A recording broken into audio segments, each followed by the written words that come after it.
వరాలైన శాపాలు. ఒక గ్రామంలో నారాయణ అనే పేద వ్యవసాయదారుడు ఉండేవాడు. అతడు ఇతరుల పొలాలు కౌలుకు తీసుకుని వ్యవసాయం చేసి జీవించేవాడు. అతనికి 2 తీరని కోరికలు ఉండేవి. ఒకటి దేశాటన చెయ్యడం, రెండవది రాజభోజనం తినాలని. అయితే అవి అతని వంటి పేద రైతుకు తీరే కోరికలు కావు. కనీసం రాజధానిలో జరిగే వసంతోత్సవాలైనా చూడాలని నారాయణ ఒక సంవత్సరం తన స్నేహితుడైన కేశవుడితో కలిసి రాజధానికి బయలుదేరాడు. వాళ్ళు పగలల్లా ప్రయాణం చేసి చీకటి పడే సమయానికి అరణ్యం మధ్యలో చిక్కుకుపోయారు. ఆ రాత్రి తలదాచుకోవడానికి ఒక గుడి కనిపించింది. నారాయణ ఉత్సాహంతో ఆ రాత్రి ఆ గుడిలో గడుపుదామన్నాడు. కేశవుడు తల అడ్డంగా ఊపుతూ, ఇది చండముఖి అనే దేవత గుడి. ఆ దేవత మహా ముక్కోపి. ఆమె పగలల్లా సంచారం చేసి జాము పొద్దుపోయేసరికి గుడికి తిరిగి వస్తుంది. ఆ సమయానికి గుడిలో ఎవరైనా కనిపిస్తే వాళ్ళని శపిస్తుంది. అందుచేత రాత్రివేళ ఎవరూ గుడిలోకి అడుగు పెట్టరు అన్నాడు. దేవత ఆగ్రహిస్తే ఆగ్రహించని, నేనింత ఒక్క అడుగైనా ముందుకు వేయలేను అంటూ నారాయణ ఆవులించి గుడిలోకి వెళ్ళాడు. కేశవుడు ముందుకు సాగిపోయాడు. గుడిలో నడుము వాల్చిన మరుక్షణం నారాయణకు నిద్ర పట్టేసింది. కొంత రాత్రి గడిచాక ఎవరో కొరడాతో కొట్టినట్లు తోచి నారాయణ నిద్ర మేలుకున్నాడు. ఎదురుగా ఒక దేవత ఎర్రటి కళ్ళతో చేతిలో కొరడా పట్టుకుని నిలబడి ఉంది. ఎవడ్రా నువ్వు? నా అనుమతి లేకుండా నా గుడిలో పడుకోవడానికి నీకెంత ధైర్యం అన్నది. నారాయణ ఆమెకు నమస్కరించి, తల్లి, నేను ఒక పేద రైతును. రాజధానికి పోతూ అలసిపోయి చీకటి పడేసరికి ఇక్కడ విశ్రమించాను. నా వల్ల తప్పు జరిగితే క్షమించు అన్నాడు. నిన్ను క్షమించానంటే ఆ సంగతి తెలిసి జనం ఈ గుడిని సత్రంగా మార్చేస్తారు. నిన్ను శపించి తీరాలి. నువ్వు రైతునంటున్నావు గనుక 1 సంవత్సరం పాటు నీ చేతి నీరు తగిలిన ప్రతి మొక్క చచ్చిపోవాలి. ఇకనైనా బుద్ధి కలిగి ఉండు అని దేవత అదృశ్యమైపోయింది. వ్యవసాయం చేసుకుని బ్రతికే తనబోటివాడు సంవత్సరం పాటు వ్యవసాయం చేయకుండా ఎలా బతకాలా అని విచారిస్తూ నారాయణ రాజధాని చేరాడు. ఆ ఏడు వసంతోత్సవాలు బ్రహ్మాండంగా జరిగాయి. దేశం అన్ని మూలల నుంచి ఉత్సవాలకు వచ్చిన వ్యవసాయదారులు రాజుగారితో తమ కష్ట సుఖాలు చెప్పుకున్నారు. అందరికీ దాపురించిన సమస్య ఒక చిత్రమైన కలుపు మొక్క. దాన్ని ఎన్నిసార్లు పీకినా నిర్మూలం కాక పైరులన్నింటినీ పాడు చేస్తున్నది. ఈ సంగతి విని నారాయణ రాజుగారికి నమస్కరించి, నాకు అవకాశం ఇస్తే 1 ఏడాదిలో ఈ కలుపు మొక్కలను పూర్తిగా నిర్మూలించగలను అన్నాడు. రాజు అతడి శక్తిని పరీక్షించి అతడికి అలాంటి శక్తి ఉన్నట్లు రూఢి చేసుకుని అతనికి కావలసిన పరివారాన్ని ఇచ్చి అతని కోరిన ఏర్పాట్లన్నీ చేశాడు. నారాయణ తన పరివారంతో అన్ని గ్రామాలకు వెళ్ళి పైరు నాటే ముందుగా పొలాలన్నిటినీ తన చేతుల మీదుగా నీరు పెట్టాడు.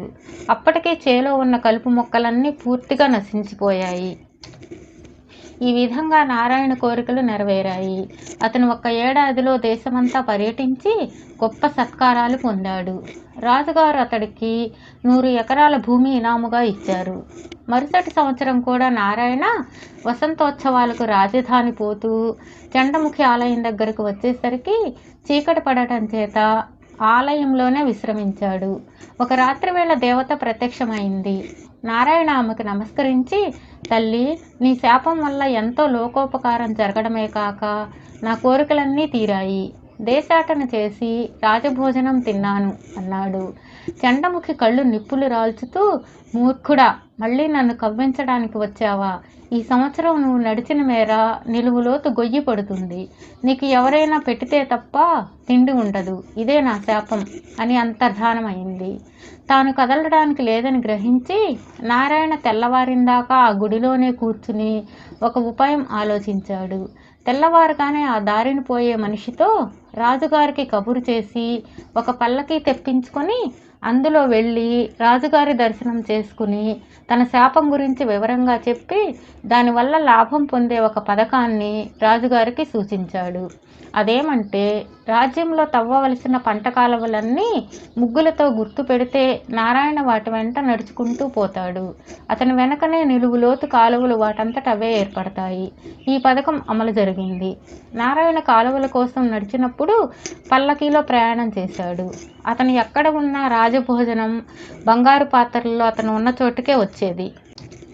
ఈ విధంగా నారాయణకు దేవత ఇచ్చిన రెండో శాపం వల్ల దేశానికి మరింత మేలు జరిగింది.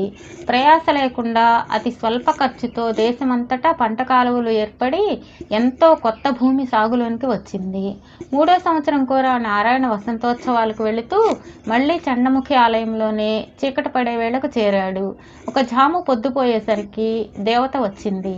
నారాయణ చేతులు జోడించి, తల్లి, నీ శాపాలు అమోఘం. నీ శాపం వల్ల మరొకసారి నాకు దేశాటన, రాజభోజనము, లోకోపకారం చేసిన పుణ్యము లభించాయి. నువ్వు దయ ఉంచి శాపాలు ఇయ్యడం మానితే రాత్రివేళ ఈ అడవిలో చిక్కుకుపోయిన మనుషులు ఇక్కడ విశ్రాంతి తీసుకుంటారు.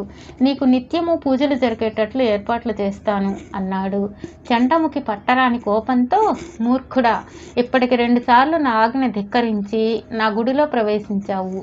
నా శాపాలను అవహేళన చేశావు. ఈసారి నీ దేశాటన, లోకోపకారము ఎలా సాగుతాయో చూస్తాను. నీ దృష్టిలో పడిన ఏ వస్తువైనా భగ్గున మండి మసి అయిపోతుంది. నువ్వు బతికొన్నన్నాళ్ళు కళ్ళకు గంతలు కట్టుకొని గుడ్డివాడిలా జీవించవలసిందే అని శపించింది. నారాయణ చప్పున పైపంచ తీసి కళ్ళకు అడ్డంగా తలపాగా చుట్టుకొని ఆ రాత్రంతా ఆలోచించి తెల్లవారినాక తడుముకుంటూ గుడి బయటకు వచ్చి తలపాగా విప్పి ఒకసారి గుడికేసి చూశాడు. మరుక్షణం గుడి భగ్గున మండి బూడిద కుప్ప అయిపోయింది. దానితోనే నారాయణ శాపమంతా పోయింది. తర్వాత నారాయణ అక్కడ ఒక సత్రం కట్టించాడు. అది ప్రయాణికులకు ఎంతో ఉపయోగపడుతూ వచ్చింది.